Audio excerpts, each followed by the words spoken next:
Looking at the oil filter housing here. This is on a 2007 LBZ Duramax. It's a classic. I want to make sure everything is clean on this. But looking at the housing, see how there's some, looks like some old rubber gasket stuck to it.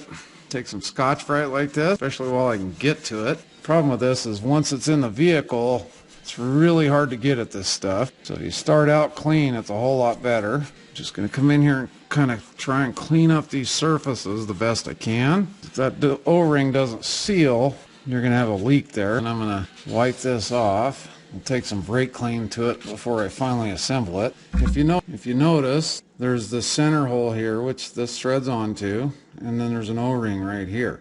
The dirty oil is going to come in the outside of this. The clean oil is going to come out the center and go into the engine. The best way to pre-fill these filters, which you should do, is take and fill the filter from the outside holes. Try not to get any oil in the middle. Really hard to do because the oil flows so slow. But before you put these on, I like to take some Siliglide or Vaseline, clean engine oil. This works about as good. A good film of Siliglide on this or Vaseline. I'm going to make sure I don't have any on the inside of the O-ring.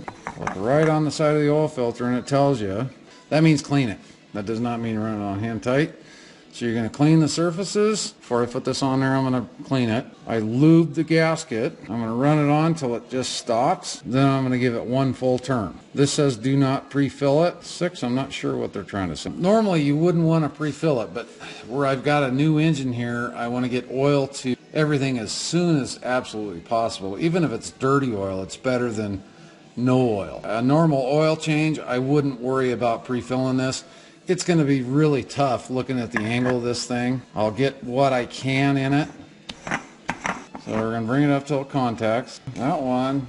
So now that oil filter is installed correctly. But basically bring it up till it contacts. Turn it one full turn. Usually what I do is with dry hand, get it pretty much as tight as I can get it. I get a little tighter, but I'd have to struggle at it. But that should be good enough where it don't leak. There again, you run the filter up till it just touches. See it's wiggling. Right there, it's not wiggling anymore. So about that mark right there, or that one, I want to turn it one full turn.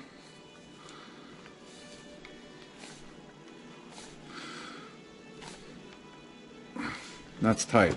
Like I said, with dry hands, pretty much get it as tight as you can. I mean, you can get it tighter than I did, but there's a feel to it.